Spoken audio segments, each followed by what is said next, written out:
Greetings, my name is James Fallows. I'm a writer for The Atlantic magazine. I'm delighted to be here in our continuing series of talks about America with William Galston, who's one of America's leading and most influential political scientists, political thinkers from Brookings. He's written about everything from infrastructure to political function to long-term funding issues for the United States to medical care issues. So, Bill, thank you very much for joining us here. Good to be here, Jim. A question of intense interest outside the United States, even more so than within our borders, has to do with the basic functionality of American democracy. And many people outside the U.S. are wondering, is the system so flawed that it really is nearing a historical failure point? How should Americans and people around the world who care about the United States think about this basic question of function? I'm not sure the system is fundamentally or fatally flawed, but it does have a big problem. That problem has been developing over a number of decades. Really, over the past 40 years, the two political parties have become increasingly polarized and divided, one from the other, homogeneous within and disparate without. And we now have a system of two quasi-parliamentary parties functioning, or should I say not functioning, within a constitutional system of divided powers. If you have parliamentary parties, you need a parliamentary system. If you have a constitution of divided powers, James Madison's revenge, then you need a different kind of party system, or at the very least, devices and procedures and institutions that will ameliorate the consequences of extreme polarization. So let me ask you one question about the process that has brought us to this point. Some people have argued, including your friends and occasional colleagues, Tom Mann and Norm Ornstein, that this is not a symmetrical process, that the Republican Party bears more of the responsibility for this polarization than the modern Democrats do. You've taken a somewhat different view. Would you lay out how you see the sides of that argument? It's everybody's fault or it's the Republicans' fault? Well, if you back the camera up 4 decades, which is what I do, then it's everybody's fault. If you just look at the past 5 or 10 years, then I'm more inclined to agree with Tom Mann and Norm Ornstein. But the way I tell the story, when I was a boy and a young man in high school and college, there was a very substantial consensus within the American political system across party lines on the basis of economics, foreign policy, and culture. And one way of telling the story of the past 40 or close to 50 years is a series of events that chipped away at and then shattered that consensus, and different views on the fundamental questions sorted themselves out into the two political parties. I would say that the Democrats moved to the left before the Republicans moved to the right. Then the Republicans moved pretty far to the right, and Democrats moved to occupy the center, which is what happened during the 8 Clinton years, which not accidentally were years of pretty good government. I have some dog in that hunt, but sure, of course, and but since then, under the impact not only of Democrats but also of conservatives' reaction to their the alleged failures from their standpoint of the Bush administration, particularly in public spending, have tacked far to the right and certainly have moved farther away from cooperation than the Democrats have. And I want to ask you mainly forward-looking questions, but I have one other backward-looking question to ask. Is there a certain degree of false golden age-ism in looking even at the Clinton age as a centrist period? He was impeached. His health care bill failed.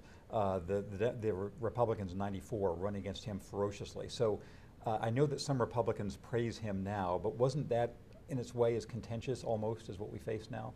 Look, I was there. It was a high conflict period, no doubt about it.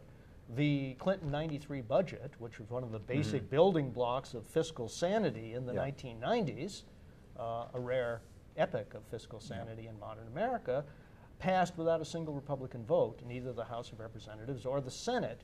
On the other hand, there were surprising agreements across party lines, in part because Bill Clinton was willing to open himself up to other ideas in areas such as trade, welfare, and fiscal policy. And that was the last time in which there was any substantial common ground between the two political parties on questions like that. And as we start looking forward, from outside the U.S., there's basically two views about the dysfunction of the U.S. political system. One is America is still so rich, so resilient, has so much margin, has such a range of powers compared with other nations. This is an irritant, but not a really serious problem. The other is that the U.S. is seriously afflicted, then it can't address the problems it has because of the nature of this political dysfunction. Which of those camps is closer to the truth, in your view? Give me a minute to deliver a one-hand, other-hand answer, even though I'm a political scientist, not an economist. On the one hand, a story about Adam Smith. There was some crash in London, and a student came running up to Adam Smith after one of Smith's famous classes in moral philosophy and said, Mr. Smith, the nation is ruined. And Smith looked at him wryly and said, young man, there's a lot of ruin in a nation. And that's the optimist's view, that we have huge reserves and we're tapping them, but we're nowhere near drawing them down. The pessimist's view is that the rest of the world isn't standing still. And it's not simply a question of how we're doing, it's how we're doing relative to other people. And if other nations are investing in infrastructure, are improving their educational system, are getting more patents, producing more engineers, you name it, that in the long run we're going to pay a price, and the coin of that price may be our relative position in the world. My own view is that although the United States still has time to pull up its socks and move ahead, and there are some foundational good trends to build that forward motion on, with every year of delay, we fall farther behind our competitors, and we increase the risk that we will not be able to do what's necessary. Right. My version of the same question is, America's problems objectively are much smaller than, say, China's or other countries, but the odds of our not dealing with them are greater. We could solve them if we paid attention, but it's that's the question. Well, I'd say the only significant risk in the United States is political risk. Yeah.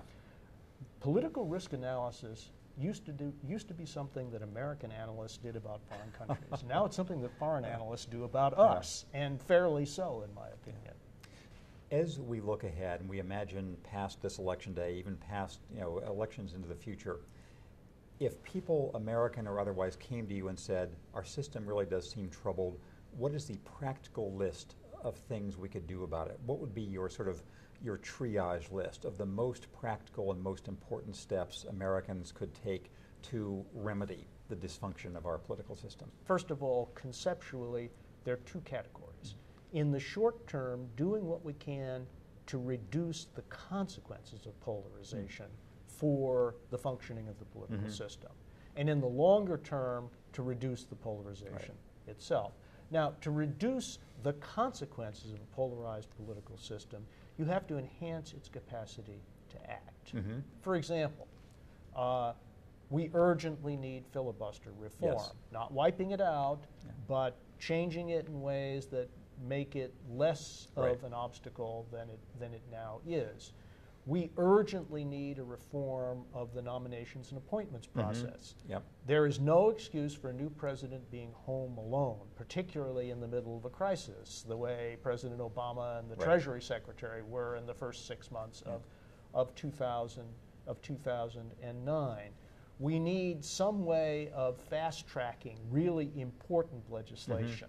And so we've made a proposal for the president during any given term, rather 2 years, to be able to designate 2 pieces of legislation for special fast-track treatment that would bypass the committee process and be able to go straight to the floor. So that's all on the mitigating the effects of polarization. In the long term, we need political reforms outside of Washington that would have the effect of reducing the polarization inside of Washington. And 2 important categories here are, number one, a reform of the congressional districting system. The United States is the only advanced industrial democracy where the elected officials get to choose their voters rather than the other way around. This doesn't make very much sense, but it goes farther than that. We now have a system in which, and not only in many congressional districts, but many larger jurisdictions such as states, the party primary is tantamount to the general election because because it's not only congressional districts that are red or blue, it's increasingly states and even regions as well. And so there are reforms of the party nominating processes that would open up the choices beyond the hardcore of the party. I think a lot of people believe that in the long run, taking the power to nominate candidates out of the hardcore, most intractable bases of the two political parties and exposing that first phase of the process to a somewhat broader range of the electorate would improve matters. And then I have a personal hobby horse. And this is based on my study of Australia, interestingly enough. In the late teens and early 20s, the Australians got worried about declining political participation. Political participation had declined below 60%. And so in the mid-20s, they passed a mandatory voting law. And the voting participation in the general election before the passage of that law was 59%. The next year, the next cycle after the passage of that legislation, it was 91%. It has never fallen below 90% since, and now stands around 95%. And that has the effect not only of expanding the electorate to just about everybody, but the less committed voters, the more ambivalent voters, and perhaps the less intense voters are brought into the political process. And according to the political science that I trust, that tends to have an ameliorating consequence. That's interesting. And my impression in Australia of the effect of that law is very much like yours. The actual sanctions are fairly mild, but still just the existence of the law encourages most people to vote. I have to say, it is amazing that fines no larger than your average American traffic ticket raised voting participation. That plus the moral force of the law, and who knows what the balance is. It would be interesting to test that proposition. Raised voting participation by more than 30 percentage points like that. There are patterns in American history you can see as being cyclical, where political parties go to one extreme and then come back, and certain kinds of dysfunctions emerge and then recede. Are we in a cyclical period, do you think, of political extremity, or do you view this part of a long-term long-term trend? I.e., is this more like the early 1960s, the Goldwater era, where the Republicans went too far and then came back, or the 80s when the Democrats went too far, or do you think it's a one-way track that we're on if reforms like yours are not adopted? Well, my crystal ball is a little cloudy. Let me try to clean it off. Okay, in many of the great religions, despair is a sin. And I choose to believe, and I think I have some grounds for believing, that this is a cyclical pattern. We've been through it before. There is always a first time. It always remains possible that a nation that has gone up and down has entered into a period of monotonic, linear decline. But I wouldn't bet on it, because one of the constant features of American history is our capacity for self-correction. I also, when I am tempted to succumb to despair, repeat to myself Winston Churchill's famous aphorism about America, namely that you can always rely on this country to do the right thing once it has exhausted all available alternatives. The good news is we have. Great. Well, on those rationally cheering words, I thank you, Bill Galston, for spending this time with us and for all of your very insightful comments. Thanks very much. My pleasure, Tim.